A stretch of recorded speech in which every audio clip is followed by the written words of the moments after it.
I've been a small-town cop for as long as I can remember, patrolling the quiet streets of Ashford, a town with a population of less than 5,000. The place always had that eerie, isolated feel to it, like the outside world forgot we existed. You know the type, where everyone knows each other's secrets, but no one talks about them. It was the perfect setting for the inexplicable horrors that unfolded. One crisp autumn evening, as the sun dipped below the horizon, casting long shadows through the rustling trees, I received a call on my radio. It was a static-filled voice, barely audible, but the urgency in the dispatcher's voice was unmistakable. They stuttered, struggling to form coherent sentences, but I managed to make out something about a disturbance at the old Watson place.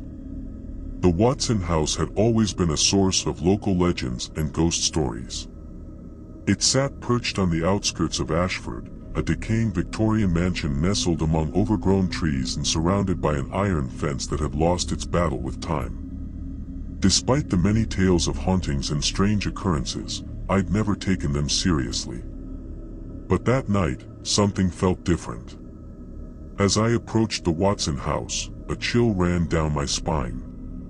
The full moon hung in the sky, casting an eerie silver glow over the dilapidated structure.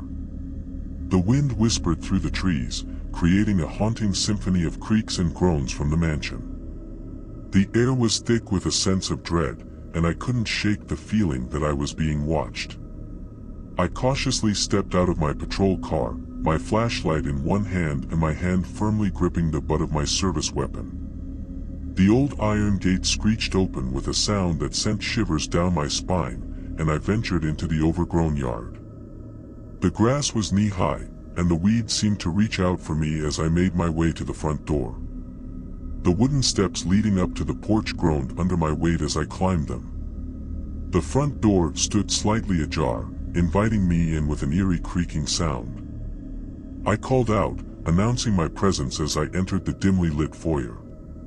The air inside was stale, heavy with the scent of decay.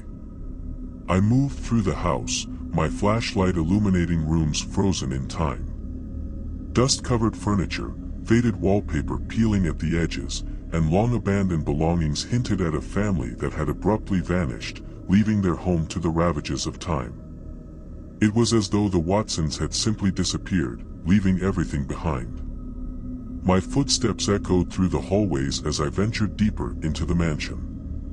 I couldn't shake the feeling that I was being drawn further in, deeper into the heart of the darkness that seemed to permeate the house. That's when I heard it, a faint, distant whisper, like voices murmuring just beyond the edge of comprehension. As I followed the haunting sound, I descended into the basement. The whisper grew louder, more insistent, as if it were beckoning me into the abyss. The basement was pitch black, and my flashlight seemed feeble against the oppressive darkness. I reached the bottom of the stairs and swept my flashlight across the room. What I saw there froze me in my tracks. Shadows danced along the walls, taking form, twisting into grotesque shapes. The whispering grew into a cacophony of anguished voices, pleading, crying out for release from some unspeakable torment. In the center of the room stood a grotesque altar, adorned with blood-red candles and symbols I couldn't comprehend.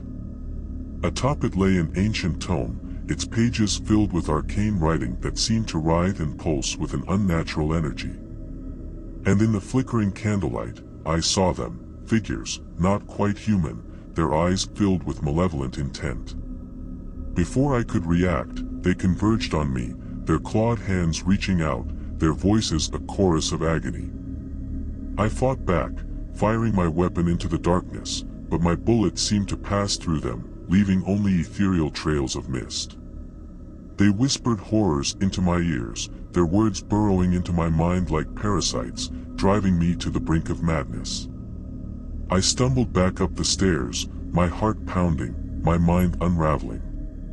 As I burst out of the front door, I glimpsed the full moon once more, but it had changed. It was no longer silver and serene, it pulsed with an unholy light, casting a sinister glow over the Watson house. I fled that accursed place, but the horrors of that night haunt me still. The whispers of the Watsons, the malevolent figures in the basement, and the Eldritch tome with its forbidden secrets, they are a part of me now, a darkness that can never be escaped. Ashford, once a quiet town, is now a place of unspeakable horrors, and I fear that the nightmare has only just begun.